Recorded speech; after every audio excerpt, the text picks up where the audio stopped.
నాగచైతన్య శోభితా ధూళిపాళ్ల వివాహం ఈ నెల డిసెంబర్ 4వ తేదీన జరిగింది.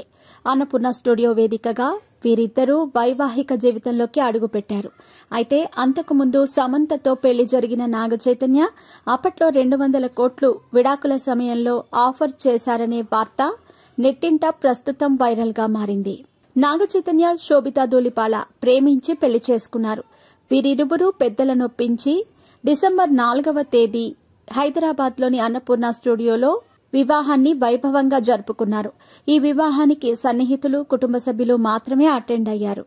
ఇదిలా ఉండగా తాజాగా నాగచైతన్య, సమంత విడాకులకు సంబంధించిన ఓ వార్త నెట్టింట వైరల్ గా మారింది. మరి ఆ పూర్తి వివరాలేంటో ఇప్పుడు తెలుసుకుందాం. సమంత, నాగచైతన్యలు కూడా ప్రేమించి పెళ్లి చేసుకున్నారు. ఆ తర్వాత కొన్ని మనస్పర్ధల కారణంగా వీరిరువురూ విడిపోయారు.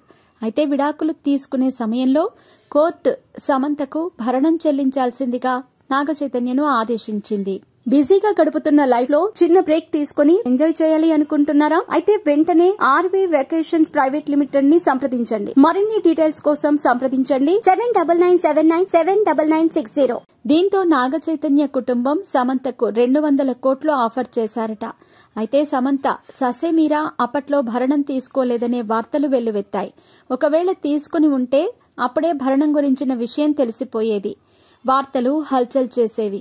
అయితే నాగచైతన్య శోభిత వివాహం జరిగిన తర్వాత ఈ వార్త మళ్లీ నెట్టింట వైరల్ అవుతోంది. ఎందుకంటే ఎంతో మంది సెలబ్రిటీలు విడాకుల తర్వాత భరణం తీసుకున్నారు. అదే సమంత విషయంలో జరగలేదా అని చర్చించుకుంటున్నారు. కానీ సమంత మాత్రం ₹1 కూడా వద్దని ససేమీరా ఒప్పుకోలేదని తెలుస్తోంది. ఇద్దరం ఏకాభిప్రాయంతో విడిపోతున్నామని సమంత తీసుకోలేదట. సమంత ఇటీవల Citadel honey Bunny web series లో అలరించింది. ఇక నాగచైతన్య సినిమా జనవరిలో తండేల్ విడుదల కానుంది.